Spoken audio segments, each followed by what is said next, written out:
Hey guys, it's Chin Chin! So for today's video guys, hindi mukha ko ang makita nyo dito sa video na ang mukha na makikita nyo ay yung unang lumabas kay Susan. Wow!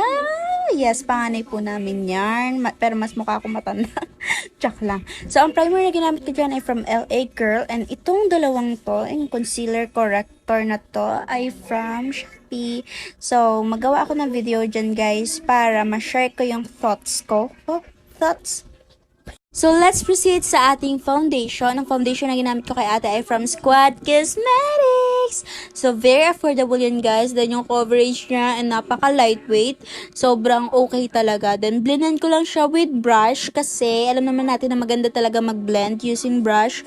But, you can use sponge pagkatapos nyo mag-blend ng foundation para ma-finish yung foundation nyo with a nice and smooth foundation.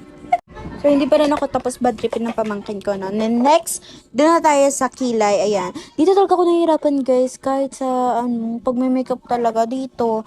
Talaga sinasabi ko na sa ate ko, te, ikaw na bahala sa buhay mo. Joke lang. Te, ikaw na bahala sa kilay mo. Kasi hindi ko alam kung anong mga direksyon ng kilay mo, eh. Hindi ko alam kung saan sila papunta, gano'n. So, sabi niya, okay lang yan, ganyan, ganyan. So, guys, yung mga nagpapamakeup talaga sa akin, sorry. Kasi yun talagang kahinaan ko. Then, nag-cream contour lang ako from Natural and also nag-concealer. Nalagyan ko lang ng concealer yung mga area na usually nilalagyan. Then, pwede naman kayo mag-add ng concealer dun sa mga area na gusto nyo pang ma-highlight sa face nyo. But anyway, yan lang yung nilagyan ko. Then, blend ko lang siya with brush.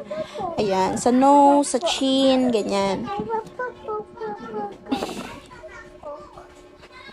Yan, tinatanong ko pa siya kung okay na ba siya sa mukha niya. Ayan, dinodog show. Then yan, so cream blush, ang ginagamit ko dyan ay from Natural pa rin, yung Duha Tata, yung shade niyan. Sobrang ganda niyan, babe. Pako na pako talaga sa face. Like, parang gusto mo ng, parang tisay-tisayin, kinikilig, ganyan. Ganyan ang cream blush nyo, okay? Sinatanong ko siya kung gusto niya pa bang kapalan ko, pero okay na daw siya. Then, baby powder for setting powder. Sinet ko lang lahat ng cream na nilagay natin sa face. And also, naglagay na rin akong concealer sa eyelids for primer, ganyan. To make sure nakakapit yung mga eyeshadow na ilalagay natin. Then, ang ginagamit ko dyang palette ay from Morphe, yung James Charles ata nila. Sobrang tagal na yun sa akin, pero hindi ko siya matapon kasi sayang. Then, naglagay lang ako ng tape sa bawat side ng mata para hindi na ako mahirapan maglinis-linis dyan. Ayan. Tapos, yung falsies na yan from Polish, sobrang ganda din yan. As in, talagang pagka, alam niyo yung kahit magkano kayo gamit-gamit pa rin. Then next, yung powder blush from Pink Flush. And sa nose line, ginamit ko lang din kung anong ginamit ko sa face ni ate. And sa highlight from Pink Flush pa din, favorites.